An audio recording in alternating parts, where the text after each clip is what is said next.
BGB ধৈর্যের সাথে, সাহসিকতার সাথে, আন্তর্জাতিক আইন মেনে তারা এই পরিস্থিতি মোকাবেলা করছেন।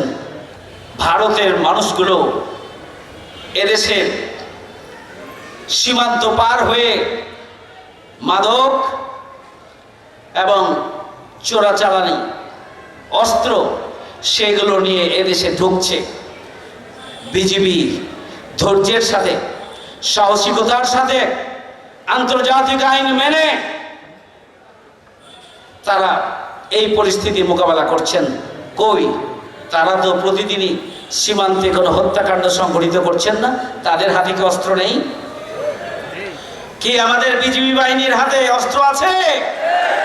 কিন্তু তারা কি সীমান্তে হত্যাকাণ্ড সংঘটিত করছে? তারা কি কোনো পুশিং করছেন?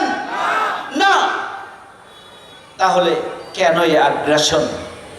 এই প্রশ্নের জবাব আমরা জানি ভারত সরকার এই প্রশ্নের জবাব দিতে পারবেন না।